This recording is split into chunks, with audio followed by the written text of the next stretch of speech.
Tired of reading, doing research, and extensive studying to fact check the information that you present? Well, now you don't have to. Become a YouTube scholar. That's right, a YouTube scholar. Throw away those books. No need to quote real scholars. Burn those research papers. All you need is a YouTube connection.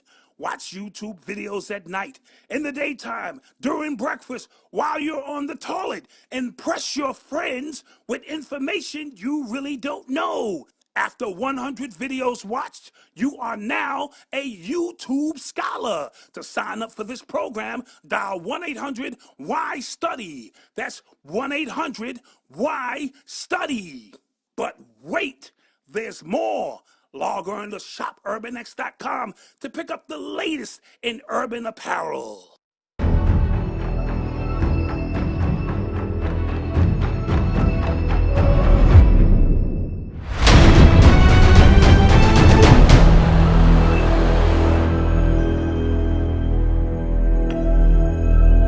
Welcome back to Urban X TV.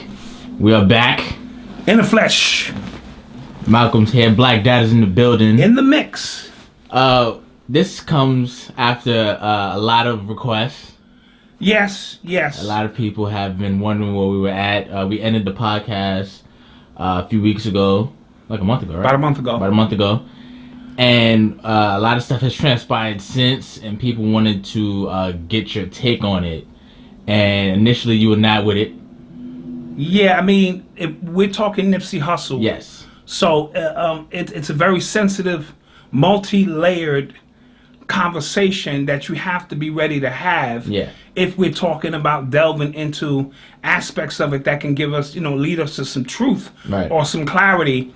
And at first, I wasn't going to touch it at all. Yeah. I saw everybody going in. And I always take a little extra time in general anyway to kind of gather my thoughts because, of the emotional reaction to such tragic events. R.I.P. to Nips and his family and things of that nature. But the requests keep coming. And I kind of feel almost obligated for the people who at Urban X rock with us, right, to give them my perspective. And remember, this is only my opinion and perspective. So it's not in concrete. Some of the aspects of things we'll talk about, I don't have the spiritual pay grade to really manifest in a real clear form. So I want to lay that out there as a disclaimer.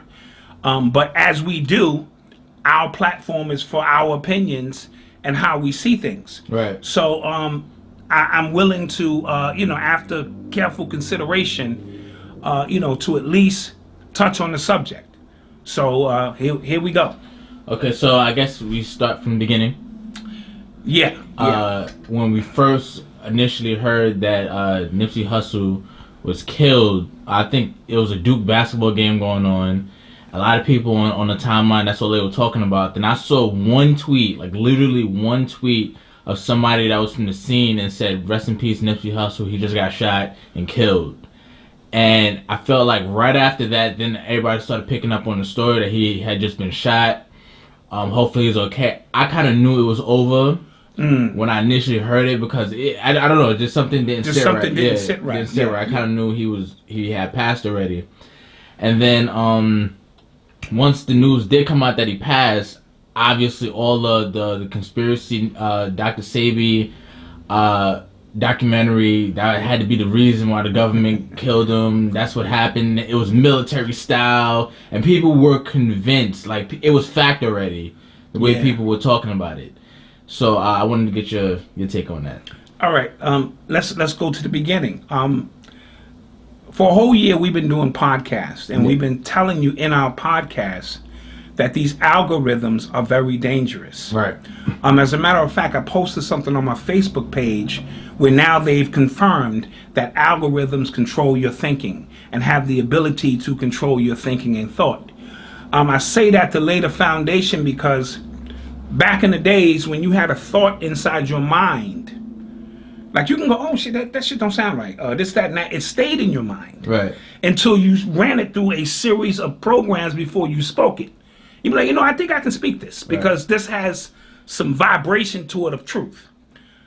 With social media, we have bypassed that process.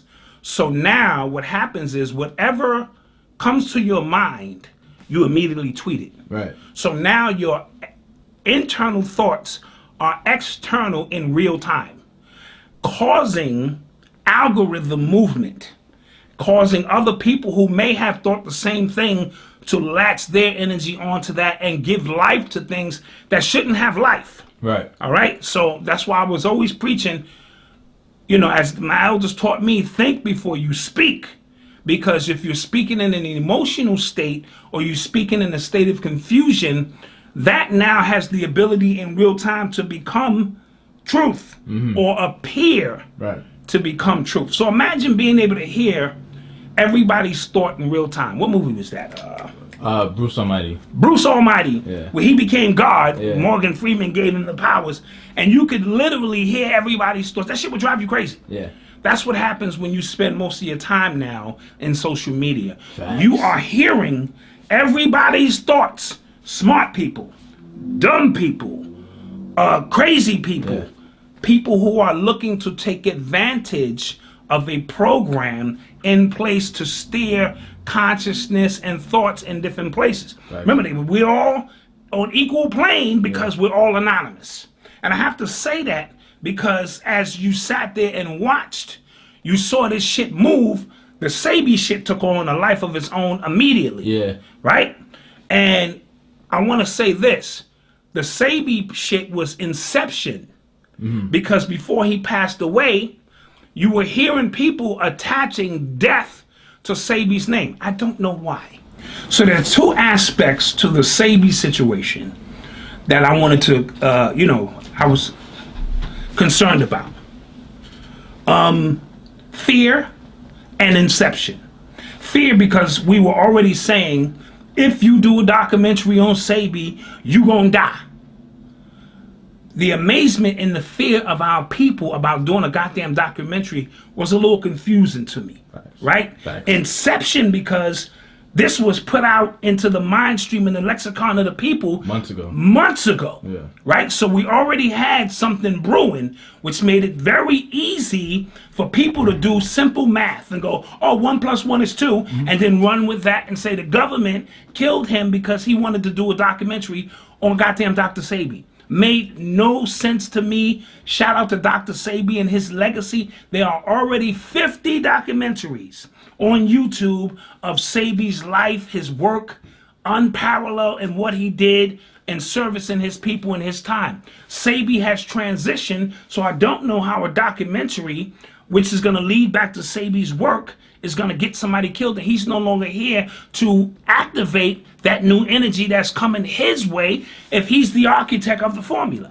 And there are also so many components of Sabi's camp that are already split into different factions. This one claims they got the formula. This one claims we got the secret formula. So that's already a mess in itself. Right? That's like me doing a documentary on Malcolm X, who was 10 times more dangerous than Dr. Sabi was. And somebody saying, yo, you better be careful. No, that shit happened already. Any documentary done on our greats who have already transitioned are paying homage, if anything, to the body and work of Sabi. And I'm fine with that. Okay. You know what I mean? His work is, I've ordered his products. They the truth. All right? So we want to be clear with that. But I don't like, and I'm jumping around, you know that. I don't like how now Nipsey is synonymous with Sabi. Yeah. It's like peanut butter and jelly. Yeah. It's like Pac and Biggie. It's like Jay-Z and Nas. It's like Batman and the Joker, right? You saying Sabi, now you saying Nipsey.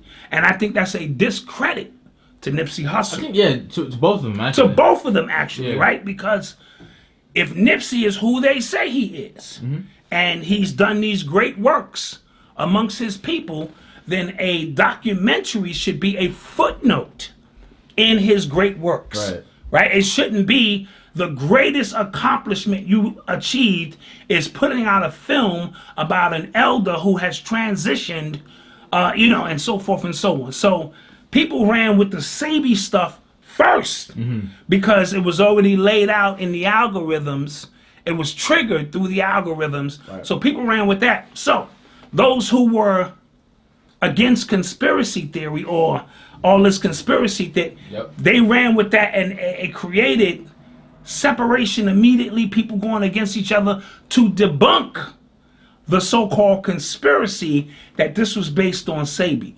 Now that doesn't mean conspiracy doesn't exist, because if you are one of those people who think that nothing is a conspiracy or this couldn't be a conspiracy, you're shitting on the legacy of Malcolm X. You're shitting on Dr. King, you're shitting on Huey P. Newton, you're shitting on Fred Hampton, you're shitting on Marcus Garvey. All of these were victims, and that's just the tip of the iceberg, of conspiracy theories or what actual conspiracies. Actual goddamn conspiracies proven that these, unless you think James Earl Ray just was a racist white man who calculated a great hit to hit Dr. King on a goddamn balcony. And all you gotta do is start peeling back the layers. Right. How the fuck did Dr. King get up on that balcony when he had a room down here on the floor, a lowercase floor? He had a team of people who was we don't need to get into that. That's all been documented. Right? They paid an informant $300 to give them the floor layout of Fred Hampton's house. All right? So don't get me started with the help that the government uses amongst our people to facilitate whatever they feel needs to be done. You understand my point? So I want to preface that by saying we don't think for ourselves anymore. Right. And it's easy for us to get caught in whirlwinds. So what it started doing is, once again, this is a narrative that we've been talking about on our podcast since last year, starting with Trump, Kanye, Bill Cosby, R. Kelly, Michael Jackson, and now culminated with this. I done seen Sufis turn into goofies. All right? I done seen those who I respected, who understood the way PSYOP works, who understood the way mind control works, who understood how the energy of the masses moving this way is cause for alarm. I done seen them tuck and buckle, and they out there crying. You know what I'm saying? And I'm like, what the fuck is going on? But that's been a great thing. It's been a great thing because we are in a time of separation where you are now going to see people who you thought were really about the movement, who are nothing but clout chasers, nothing but people who are looking to get on the front of the line, keep their name in front of things, be the first ones on the ground telling the stories, the first ones controlling the narratives, the first ones putting the ideas in your head, because the artificial intelligence has made it that easy to do so. You know how hard it was to get people to think. Before social media, you had to put shit in the newspaper, and the local news had to be involved, and that shit had to be planned, and the shit had to pick up steam, and the shit may take months before they was able to activate phase 2. It was so much different work with agents on the ground infiltrating organizations, trying to steer the thought ways. None of that's needed now. Yeah, this is the first time I saw something happen so fast. Narrative change. First it was Sabi, then that's what everybody was saying. Then it was, let's not run with this conspiracy. That exact phrase, that's what all you heard people say. Let's not run with this conspiracy theory.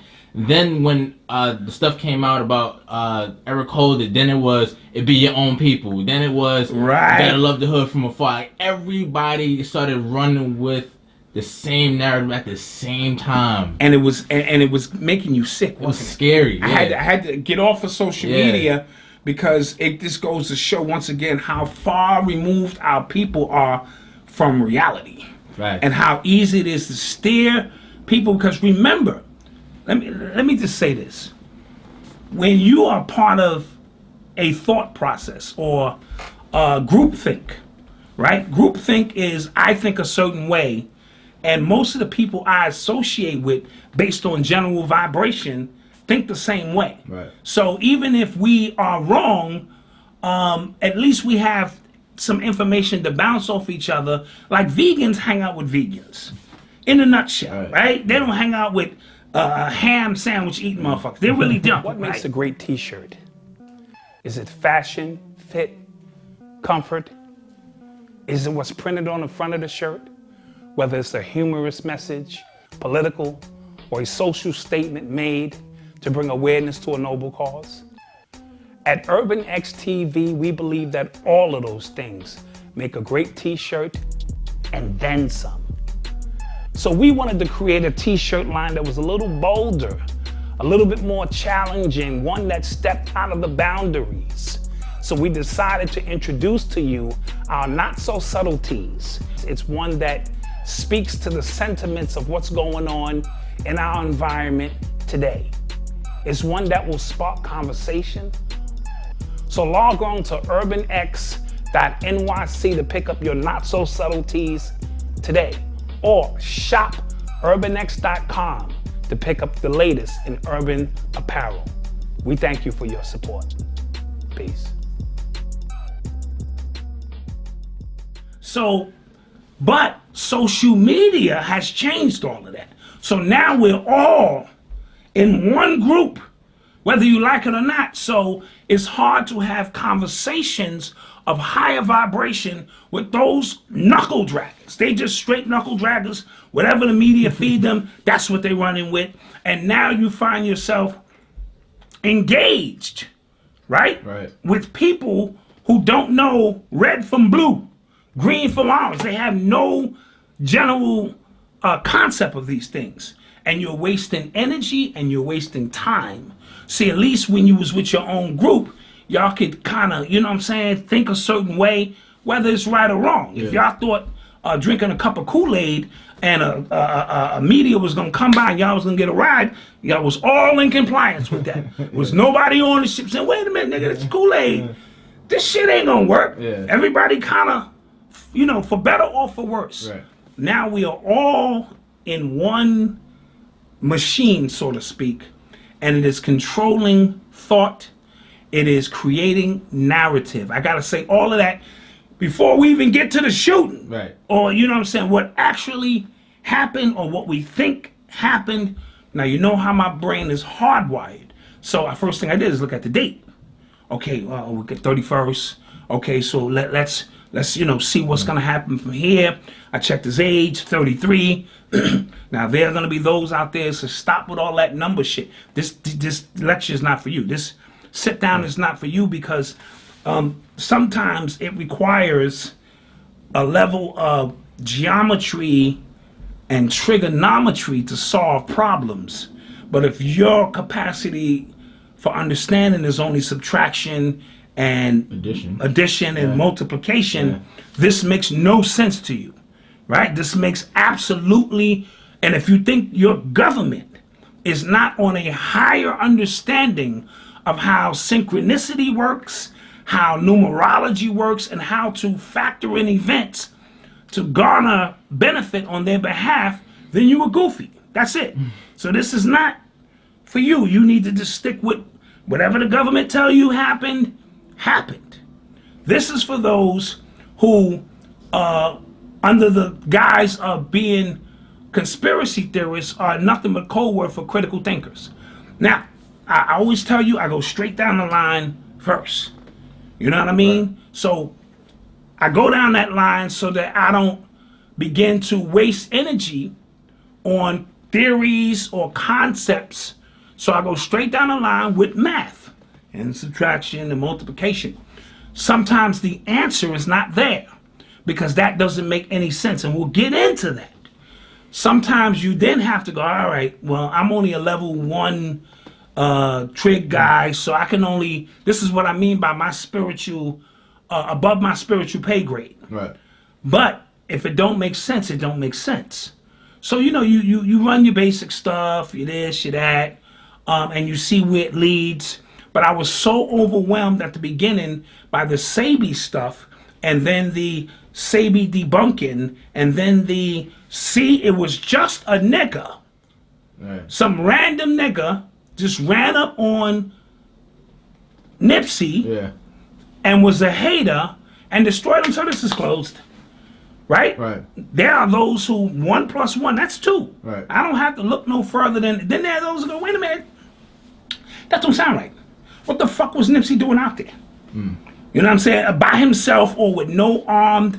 Nipsey was slipping. Let's be clear with that too. If we're gonna have a real conversation, we gotta have a real conversation, right?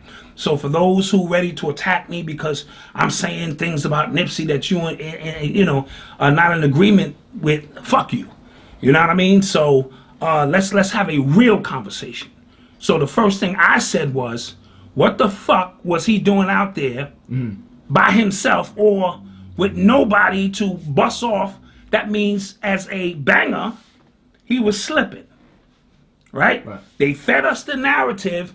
He was only out there because a friend came home from jail and he put on his shorts on a Sunday morning to go service a friend.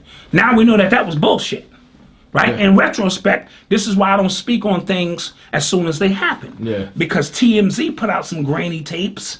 Somebody was putting out stories.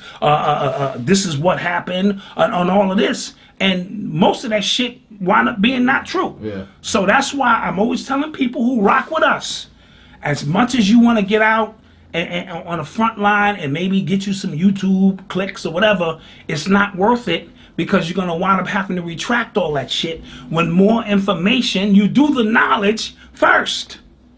So that's why I didn't speak on it, right?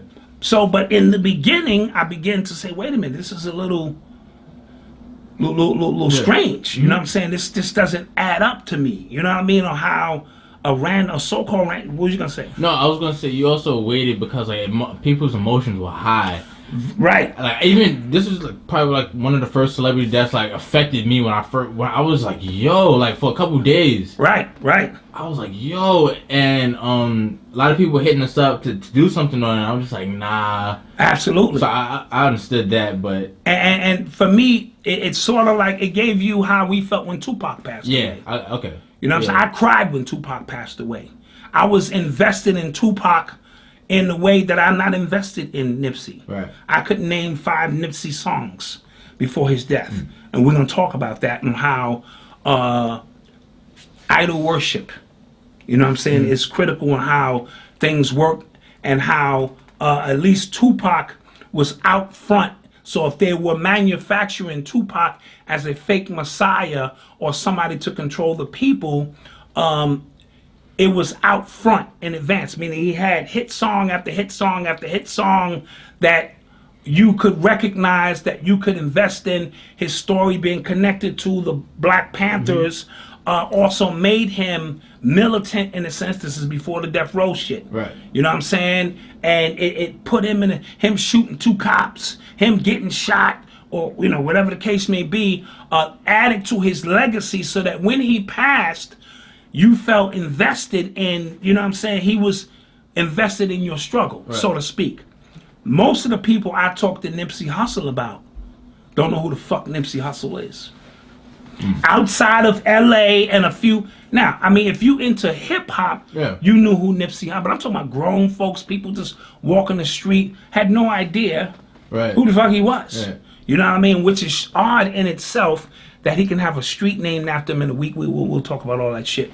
You know, as they begin to manufacture some things that just make you go, wait a minute, wait a minute, right? You're not gonna piss down my back and tell me it's raining. That ain't happening, right? So just jumping around a little bit, but understanding that was your first feeling of how we felt. Now, Biggie was a little different because Biggie. Brooklyn is a planet all in itself, right? So when you saw Biggie's hearse come down the street, you had a Brooklyn alone stopped the world. So you understood if you didn't rock with Biggie anywhere else, Brooklyn was all he needed to hold him down. So he wasn't more of an international phenomenon, except that he was connected to Pac. So both of those deaths were connected and will forever be connected. You know what I mean? So I didn't have the same feeling inside when Biggie died. I felt when Biggie died, a part of hip hop itself died. You know what I'm saying? With Pac, I felt a personal connection to Pac when Biggie died, I said hip hop is done. Because now, you know what I mean? He was the final nail in that coffin of an era. So Biggie's death ended an era, so to speak. And we don't want to get into how ill he was lyrically. I'm not talking about all of that old kind of stuff. So when Nipsey passed, the response was very overwhelming. You know what I mean? For somebody who a lot of people did not know. You know what I'm saying? I basically had to tell my wife, oh, this was a guy who, now, once you learn of his story, you have a connection to his story. Right.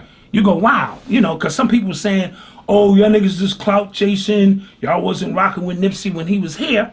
And part of that is true for those who are clout chasing and those who are putting themselves in the front line and those who are crying and those who want to suck up, you know, energy when we talk about vampires. But then again, I didn't know Trayvon Martin. Right. And I felt his pain. As a father, that could have been my son. I didn't know Ron Brown. I didn't know Sandra Bland. But I didn't immortalize them either. You know what I'm saying? I didn't go all hail to Trayvon Martin after that and want to build murals and all of that. That comes later. That's something else. So you don't have to necessarily know someone personally to feel their story and what their struggle was. You didn't know Jesus. For my Christians, you don't know Jesus personally, but you reading the scriptures, you're like, oh shit, Jesus did some real shit here. I fucks with Jesus. That's some real shit. So, you know, just to kind of make a comparison. So this Nipsey stuff began to take on a life of its own. He's also looks a little Middle Eastern. He don't look like a regular nigga. I mean, I hope nobody gets offended by that, but you know, he had a little Middle Eastern, you know, kind of flavor to him. He's got the beard. He's Eritrean. Eritrean. African, yeah. That's an African, you know what I'm saying? I don't know exactly what region Me neither.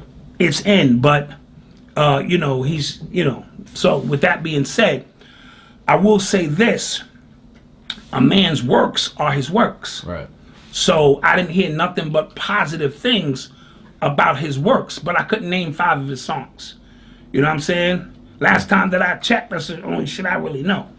And that's, now revisited now, his shit is playing everywhere. Yeah. So now he's looking like a prophet post, you know, and that can happen as well too, because I put out some dope songs that when I pass away, you hear me like, oh shit, son, and the dot was on it, son. So you get it.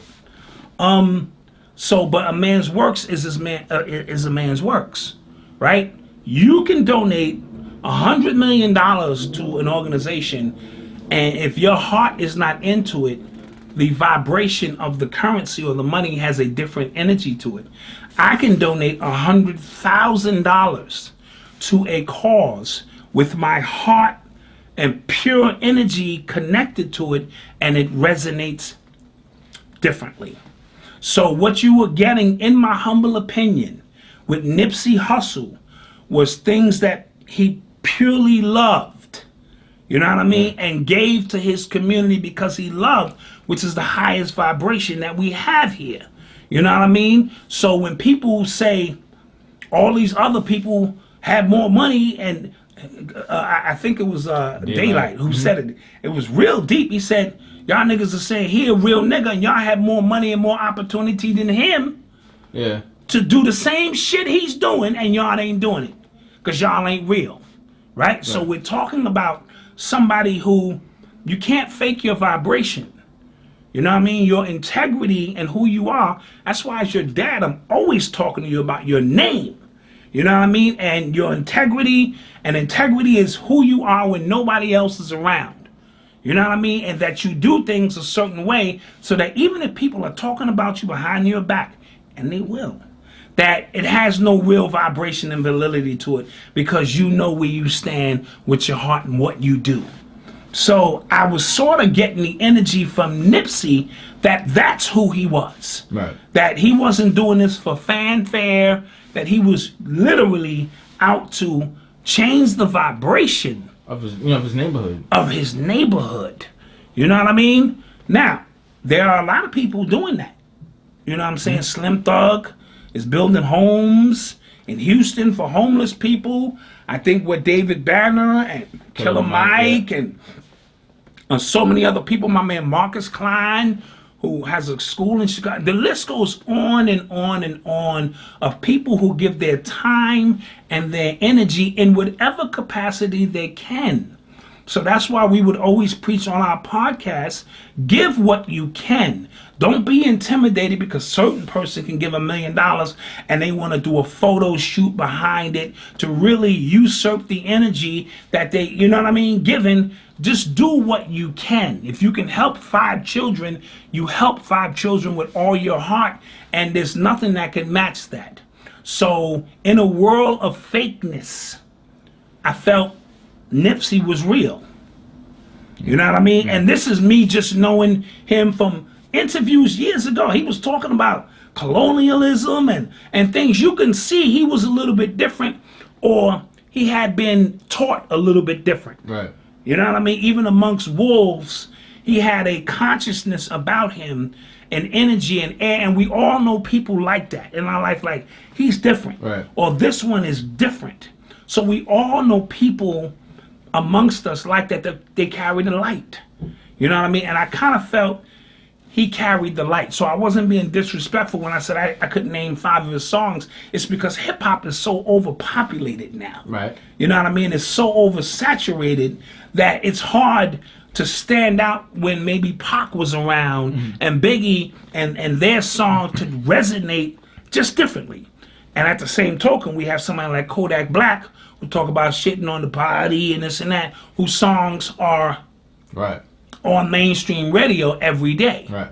Because prior to, this last album in particular by Nipsey Hussle, most of his stuff was underground, great music. Just underground doing his work. And I used to always preach to a lot of young artists, do you want the fame or you want the fortune? Because you can get the fortune by putting out music on your own that creates a following of people who support your sound, and nobody ever know about you. Besides them and Tech Nine, not the one who passed away. That's another story, but That's another story in itself. But, one from Seattle. Kansas City. Kansas City, okay. He's a great example of that. How his following is tremendous. But if you mention him in mainstream, most people won't. And he'll come up top, do a song with M or somebody, bust a little ass, and go back in his zone, sell his own merchandise, create his own events, because he doesn't appear to be after the fame.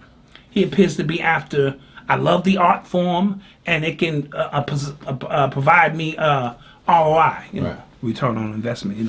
We got the shirt company now, so I'm trying to get the lingo of fucking businesses and shit. So that's what I felt Nipsey resided. Right. A true pure energy, and I don't care how much money you have, what a facade you try to put on people. If you're not real, it eventually shows. It eventually peeks through. But when you are real, it's an energy that cannot be replicated, and that makes a lot of people jealous. So back to Victory Lap, right?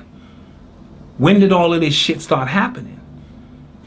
After Victory Lap. Right. After he decided to maybe not sell out, but buy in a little bit. You know what I'm saying? For more exposure. Now you're entering into a realm. What made him, what gave him his superpower to me is that he didn't fuck with nobody. He was completely independent. Or, you know what I mean? And that's a superpower in itself. Right. That means ain't nobody fucked you in your ass. That means you ain't did nothing crazy. For the most part, I'm just speaking to our family. If you're offended by that, then I'm gonna give you a few seconds to turn off the video. I'm speaking to our family who understand the way this industry shit works. So he ain't suck nobody's balls and take one up the ass, and he was able to move his music and still turn around and help his people. Right? And that's not to suggest that when Victory Lap came out, he did all of these things. But I'm simply saying it's levels to this shit. So as you start signing distribution deals, you start showing up at brunches with the elite. All them niggas is boule. All them niggas has done some shit or going to do some shit that is going to elevate their career. You can tell me anything you want. You will not piss down my back and tell me it's fucking raining, right? So, as a result of perhaps, this is just my opinion, signing over or being raised up, you know what I'm saying, entering into elite status. Now you nominated for Grammys. Now you rubbing elbows with the elite. Consequences. You know what I mean? You don't know you in a movie, nigga. Right? The whole world is a stage. Right? So we'll get into the crisis actors and weird shit, but the whole world is a stage. And you are a character within that mix. You don't tag, nigga, you it. You don't know you the one that's getting ready to be sacrificed, or energy you use to take everybody to a next level. Because when you are independent and you have the power, other people are jealous about that.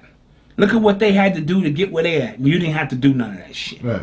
You know what I mean? So do not discard the possibility that once he's signed up, and of course being 33, we know what these numbers represent, that it was the perfect time to, you know what I mean, for some shit to pop off. So we don't want to discard that aspect of things, right? So 1 + 1 is 2.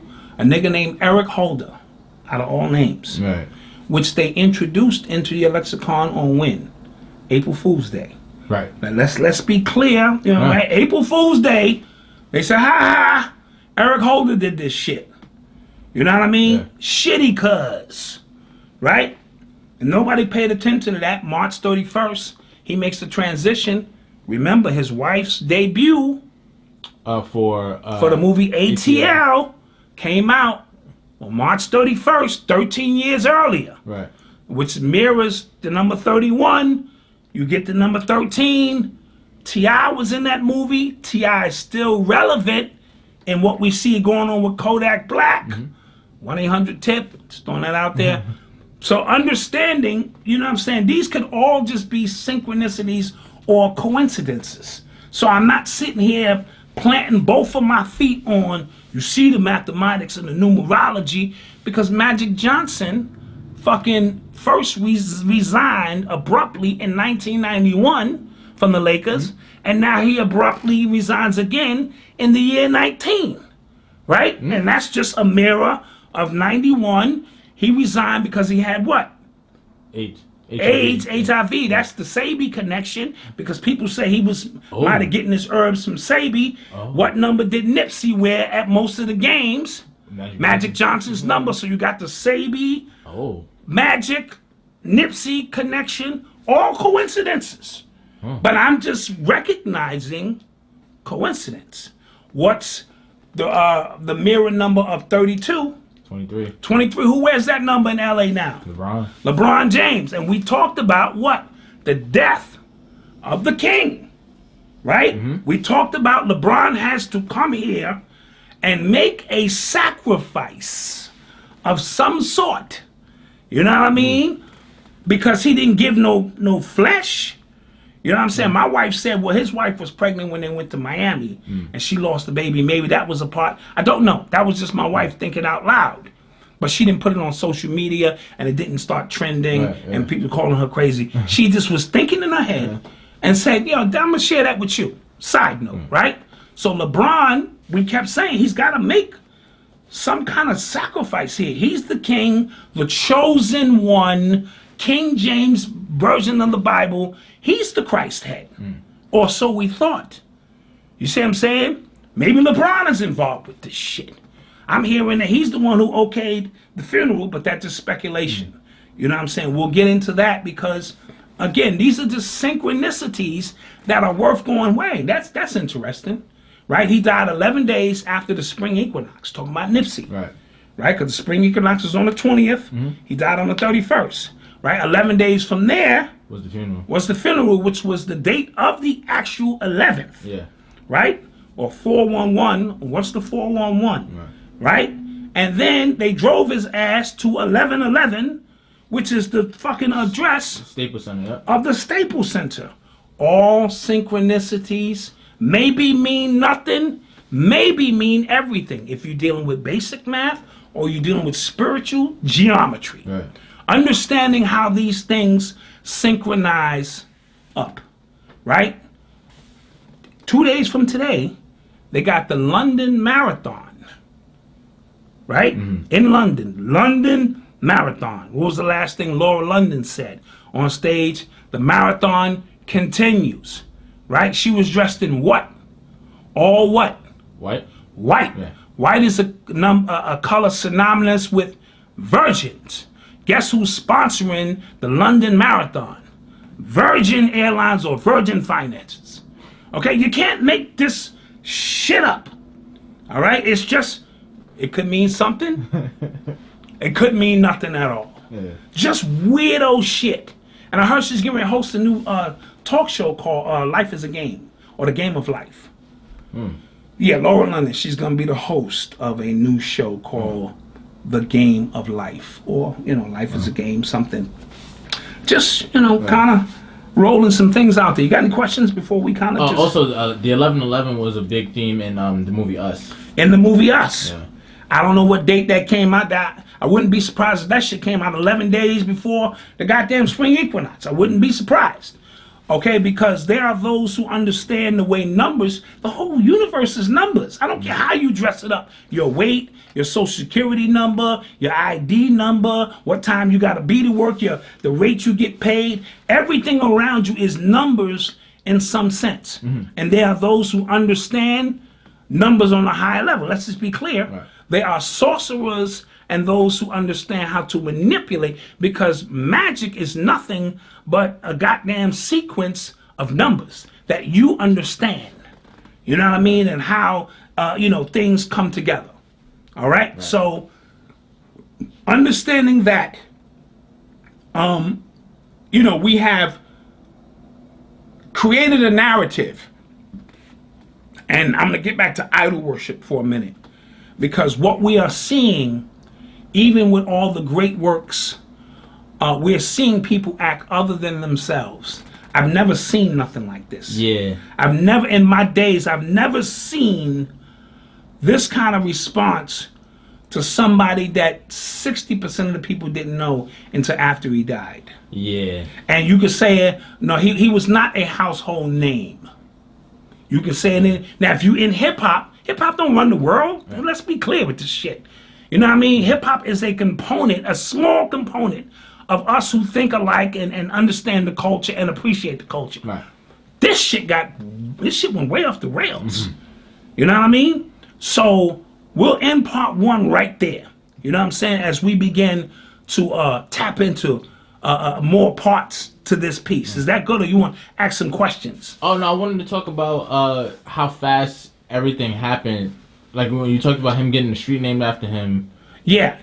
That happened like scary fast.